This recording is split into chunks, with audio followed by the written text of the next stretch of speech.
ние си, аз си казвам Мишо 99, пък това е моят приятелски. Сега искаме първо да ви покажем как да се откриват диаманти, после ще ви покажем подробности за Снежен човек и за Iron Golem. Ето само да ви покажа, брат ми да се отдръпне и ще видите как се откриват много лични чакай малко. Разкарай се!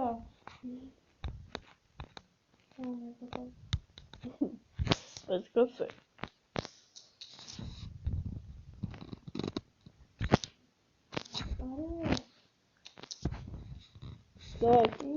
И сега ще видите колко е по-лесно така, като имате доста темите, за да го взривите.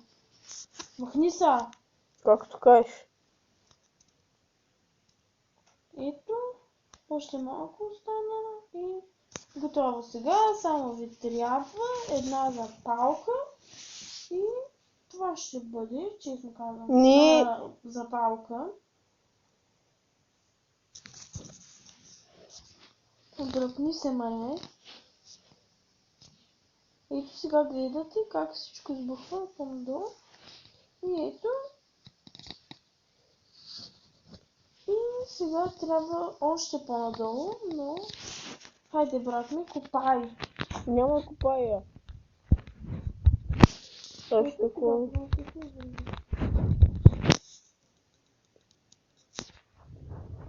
Трябва да дишна горе, защото ми спа. Трябва надолу. Чакай малко. Ето има лава, то означава, че сме близко до диамантите.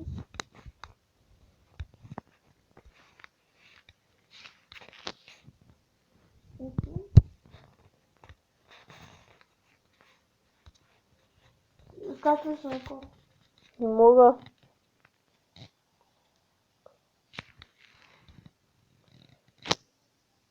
И така, това е най-лесният начин, но не винаги се намират. Да, не винаги можете да откриете диамантите. И за път просто намерите. Да намерите с кирка.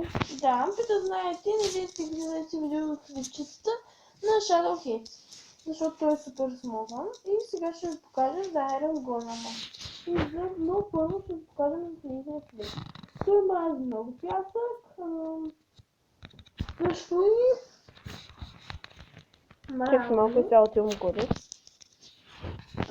също мрази водата и огъня. Той единствено не може да види пламъка, който той е най-лесен от всичките в тази Майнкрафт. Тук не се бие, но пред се бие и да знаете, че той е единственият демидж, който точи стои е на пламъка. Ето както виждате, има да се открият и други неща. Могат да се открият и други суровини. Така нататък. Сега брат ми да дойде да ви покаже. Да. Сега отивам горе. Да ви покажем как се прави Снежен човек. И Iron Golem. Аз ще показвам. Тоест брат ми ще покаже. Сега ще ви покажа първо как се прави. Слагате две купчета сняг и една тиква отгоре. И той сега, както виждате, той сега нарочно ще го бутна към пясък, за да видите какво е. Какво ще стане? И видяхте как умря.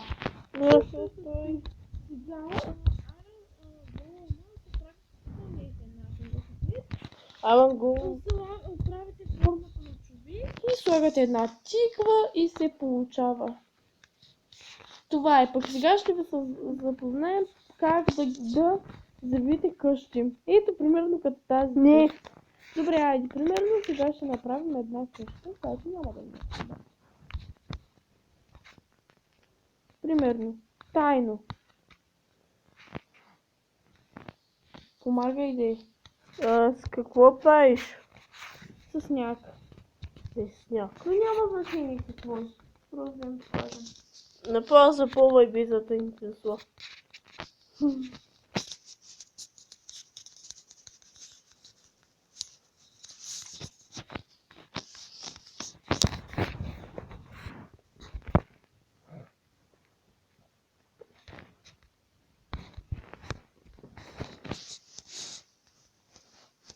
Ма да ни бъде чак толкова голяма, бе. Спре. Няма значение, просто копайте един блок, както аз сега ще ви покажа. И това е навъзно за тайни капани. И ето тук те слагате и пак слагате пръст. И така не може да ви разкрие. И ето вижте сега какво се получава. Слагате например толкова. Пък вие можете да... И слагате ето това и сега гледайте. Ето и къща е. Пък можете да направите някои капани. Ето сега ще ви ги изметирам. Така.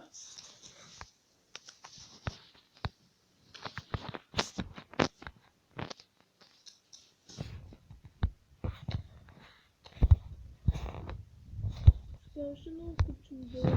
Не. Надолу. Не искам. Ти капан ти карахай, човек. Иди ма запушвай, бе. Чакай, не дей. Виждате как сега да го прикачам. Не дей заявявай, бе. Добре, но искаме да видим. Показвам капан, тъпи си. За всеки случай да видите това, нали, снежен човек, да видите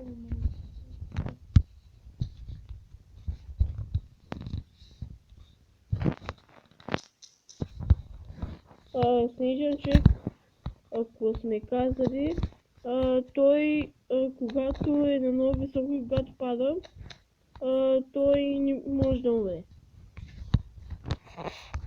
И така прави. И така, нали? Върху мене ли?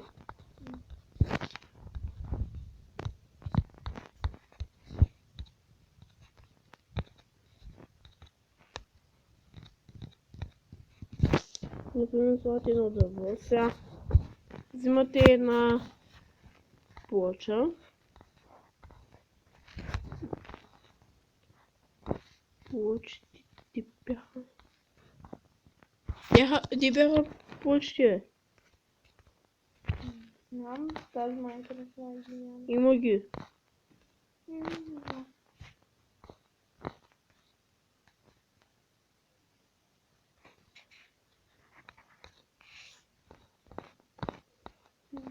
Да, и като го направите този капан на някой, и ако искате той да се върху него, той се завинно трябва да, ако е той, трябва да е без звук, че да се получи капана и вие да се отдръпнете. Както ги.